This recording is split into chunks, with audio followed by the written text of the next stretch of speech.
బరువు పెరుగుతున్న కొద్దీ పొట్ట పెరగడం కూడా సహజమే. అయితే ఈ పొట్ట బాణ పొట్టగా మారితే ఆరోగ్యం దెబ్బతినడంతో పాటు మన గుండె కూడా ప్రమాదంలో పడుతుందని హెచ్చరిస్తున్నారు డాక్టర్లు. పొట్ట ముందుకు పొడుచుకు వచ్చే కొద్దీ కీలకమైన గుండెకు సమస్యల తాకిడి కూడా పెరుగుతూ పోతున్నట్లు ఇప్పటికే అనేక అధ్యయనాల్లో కూడా వెల్లడైంది. ముఖ్యంగా బాణపొట్టతో గుండెపోటు ముప్పు కూడా ఉంటుందని తేలింది. ఈ నేపథ్యంలో బొజ్జ పెరుగుతున్న కొద్దీ గుండెకు ఎలా సమస్యలు పెరుగుతాయో, గుండెను ఆరోగ్యంగా ఉంచుకునేందుకు ఏం చేయాలో డాక్టర్ని అడిగి ఇప్పుడు తెలుసుకుందాం.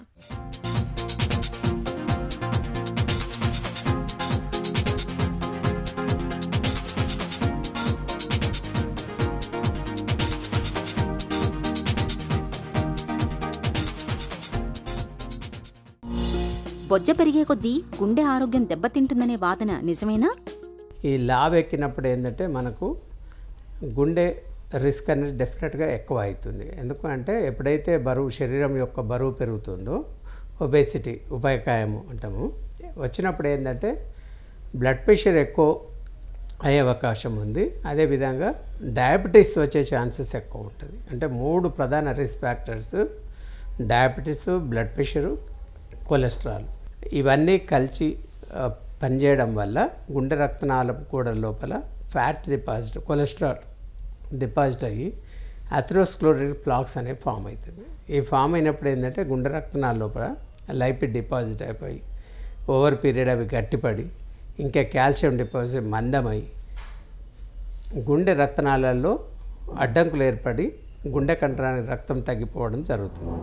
సో దానివల్ల ఏంటంటే మనకు హార్ట్ అటాక్ కానీ, హార్ట్ ఫెయిల్యూర్ కానీ, ఆర్ యాంజైనల్ సిమ్టమ్స్ కానీ అనేది రెగ్యులర్ వచ్చే అవకాశం ఉంటుంది. మెడ రక్తనాళాల్లో బ్లాక్స్ అయితే పక్షవాతం రావచ్చు. అదేవిధంగా కిడ్నీ రక్తనాళాల్లో బ్లాక్ వస్తే కిడ్నీ ఫెయిల్యూర్ కానీ, హై బ్లడ్ ప్రెషర్ వచ్చే ఛాన్స్ ఉంటుంది. అదేవిధంగా వీన్స్ అంటాం, వీన్స్ లోపల కూడా బ్లడ్ క్లాట్ టెండెన్సీ ఫామ్ అయిపోయి వాళ్ళకి థ్రాంబోఎంబోలిజం అనే డిజార్డర్ వచ్చి హార్ట్ ప్రాబ్లమ్స్ వచ్చే అవకాశం ఉంటుంది. అంటే ఈ బరువు ఎక్కువడం వల్ల హార్ట్ జబ్బులే కాకుండా లివర్ జబ్బులు, ఇన్ఫ్లమేషన్, రెసిస్టెన్స్ పవర్ ఇవన్నీ తగ్గే అవకాశం ఉంటుంది. అందరూ ఏంటంటే రెగ్యులర్గా ఎక్సర్సైజ్ చేసి సరి అయిన మోతాదులో డైట్ తీసుకొని మనం బరువు పెరగకుండా చూసుకోవడం అన్ని విధాలు శ్రేయస్కరం. బొజ్జ పెరగడం అనేది గుండె ఆరోగ్యాన్ని ఎలా ప్రభావితం చేస్తుంది? ఎప్పుడైతే బరువు పెరుగుతుందో ఇన్సులిన్ రెసిస్టెంట్ డయాబెటీస్ అనేది వచ్చే ఛాన్స్ ఉంటుంది. ఇన్సులిన్ డయాబెటీస్ రెసిస్టెన్స్ రావడం వల్ల ఈవెన్ బ్లడ్ ప్రెషర్ కూడా, అంటే సింపథెటిక్ యాక్టివిటీ బాగా పెరిగి బ్లడ్ ప్రెషర్ పెరిగే అవకాశం ఉంటుంది. అదేవిధంగా రక్తంలో ఉన్న ఒక ఫ్యాట్, ముఖ్యంగా ట్రైగ్లిసరైడ్స్ బాగా పెరుగుతుంది. ట్రైగ్లిసరైడ్ పెరగడము, అదేవిధంగా రెసిస్టెంట్ బ్లడ్ ప్రెషరు, అదేవిధంగా ఇప్పుడు బాగా లావు ఉన్న వాళ్ళలో ఏంటంటే ఒబేసిటీ వల్ల అబ్స్ట్రక్టివ్ స్లీప్ యాప్నియా అంటాం. అంటే నిద్ర లోపల సడన్గా వాళ్ళు మెలకువ రావడము, రాత్రిపూట నిద్ర లేక, డే టైమ్ స్లీపీనెస్ ఎక్కువ ఉండి గురకబెట్టడము, వీటి వల్ల ఏంటంటే ఈ పేషెంట్స్ ఎక్కువ రెసిస్టెంట్ హైపర్ టెన్షన్ ప్రోన్ అవుతారు.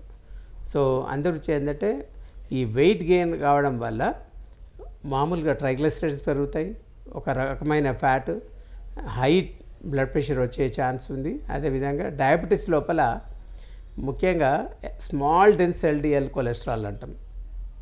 నార్మల్గా ఎల్డిఎల్ కొలెస్ట్రాల్ అంటేనే రిస్క్, బట్ ఈ డయాబెటీస్ రావడం వల్ల ఎల్డిఎల్లో స్మాల్ డెన్స్ ఎల్డిఎల్ అంటే which are highly atherogenic, HDL and good cholesterol అది కూడా తగ్గిపోయే అవకాశం ఉంటుంది. సో ఇండైరెక్ట్గా స్మాల్ డెన్స్ ఎల్డిఎల్ పెరగడం, ట్రైగ్లిసరైడ్ పెరగడం, రెసిస్టెంట్ బ్లడ్ ప్రెషర్ రావడం అండ్ ఇంక్రీజ్ సింపథెటిక్ యాక్టివిటీ, ఇవన్నీ కలిసికట్టుగా గుండె మీద ప్రభావితం చేసి హార్ట్ అటాక్ వచ్చే ఛాన్స్, అథెరోస్క్లెరోసిస్ తోటి హార్ట్ ఫెయిల్యూర్ వచ్చే ఛాన్స్ ఒకటి ఉంది. అది ఎట్రియల్ ఫిబ్రిలేషన్ అంటాం, హార్ట్ అటాక్, దాంతో పక్షవాతం వచ్చే అవకాశం ఉంది. బొజ్జను ఎలా తగ్గించుకోవాలి? గుండెను ఎలా కాపాడుకోవాలి? Diet and exercise. ఎప్పుడు గుడ్ డైట్ అంటే we should not take a very high fat diet, high calorie diet. At the same time అన్నెసరీగా మనము ఫుడ్ టేస్టింగ్ ఉందని రెగ్యులర్గా తీసుకోవద్దు. మన శరీరానికి అవసరం ఉన్నంత డైట్ మాత్రమే తీసుకోవాలి. అందులో కంపల్సరీ హెల్తీ డైట్ అండి. హెల్తీ డైట్ ఏంటి? ద వెజిటబుల్స్ కానీ ఫ్రూట్స్ కానీ ఎల్లో ఉన్నాయి, లేకుంటే గ్రీనిష్ ఉన్నాయి. ఫ్రెష్ ఫ్రూట్స్ ఇవి తీసుకోవడం వల్ల మనకు పర్టికులర్లీ మోసంబి కానీ బత్తాయి కానీ సిట్రస్ ఫ్రూట్స్ అంటాం, హై క్యాలరీ కాకుండా వాటర్ మెలన్, పపాయ ఇట్లాంటి అన్ని ఫ్రూట్స్ హెల్తీ. పట్టుకొని డయాబెటీస్ ఉన్నప్పుడు మనం మ్యాంగో, సపోటా ఇట్లాంటివి తీసుకోరాదు. అంటే బాగా స్వీట్ ఉన్నాయి డయాబెటీస్ ఉన్నప్పుడు మనం తీసుకోవడం వల్ల డయాబెటీస్ ప్రెసిపిరేట్ అవుతుంది. అదర్వైజ్ ఫ్రెష్ ఫ్రూట్స్ రెగ్యులర్గా కన్జ్యూమ్ చేయాలి. వెజిటబుల్స్ ఎక్కువ కాంపనెంట్ వచ్చి రైస్ కాంపనెంట్ తగ్గాలి. అదేవిధంగా నాన్ వెజ్ తీసుకున్నప్పుడు కూడా రైస్ లిమిటెడ్ తీసుకొని they can take particular liver organ meet తగ్గించి బాగా డీప్ ఫ్రైడ్ అనేది అవాయిడ్ చేయాలి. ఇవన్నీ ఎట్టి పరిస్థితుల్లో మనము మెయింటైన్ చేయాలి. వీటితో పాటు ఎక్సర్సైజ్ చిన్నపిల్లలకు ముందు నుంచే వారు స్కూల్లో ఉన్నప్పుడే స్పోర్ట్స్లో ఉండడం కానీ, ఎక్సర్సైజ్ చేయడం కానీ, వాకింగో జాగింగో ప్రాక్టీస్ చేయడం, ఒక డిసిప్లిన్ ఏర్పాటు చేస్తే డెఫినెట్గా ఫ్యూచర్లో వాళ్ళు ఈ అధిక బరువు నుండి అట్లాంటి జబ్బులు రాకుండా కాపాడవచ్చు. ఎవరైతే ఆల్రెడీ సఫరింగ్ ఫ్రమ్ ఒబెసిటీ అనుకోండి, వారు ఎక్కువగా రెగ్యులర్గా అట్లీస్ట్ అంటే బాగా సెడెంటరీ ఉన్నారు, ఎక్సర్సైజ్ చేయడం లేదన్న వాళ్ళు డెఫినెట్గా వాకింగ్ కానీ లేకుంటే స్విమ్మింగ్ కానీ ఏదో ఒక గుడ్ హ్యాబిట్, స్విమ్మింగ్ కానీ లేకుంటే సైక్లింగ్ కానీ లేకుంటే ఈవినింగ్ గార్డెన్కి వెళ్ళి ఒక 45 అంటే మన శరీరంలో కొంచెం అలసట ఏర్పడాలి ఎక్సర్సైజ్ తోటి. అట్లీస్ట్ వారంలో 5 రోజులన్నా ఎక్సర్సైజ్ చేయాలి. లైపోసక్షన్, బెరియాట్రిక్ సర్జరీతో బొజ్జను తగ్గించుకోవచ్చా?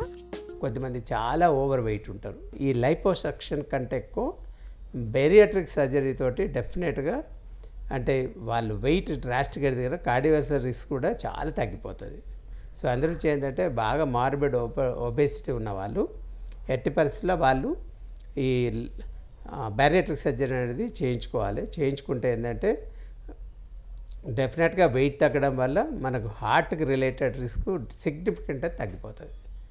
అదే విధంగా వీళ్ళకు ఏంటంటే స్లీప్ యాప్నియా, అంతకుముందు ఏంటంటే నిద్రలో లేవడము, హై బ్లడ్ ప్రెషర్ ఇవన్నీ కంట్రోల్ వస్తాయి, ట్రైగ్లిసరైడ్ తగ్గుతుంది, కొలెస్ట్రాల్ తగ్గుతుంది, డయాబెటీస్ టెండెన్స్ తగ్గుతాయి, ఇవన్నీ అడ్వాంటేజ్. కాబట్టి బాగా అధికంగా బరువు ఉన్నప్పుడు ఈ బెరియాట్రిక్ సర్జరీ ఏ మెథడ్ అయినా పర్వాలేదు, వెయిట్ తగ్గినామంటే రిస్క్ తగ్గినట్టే.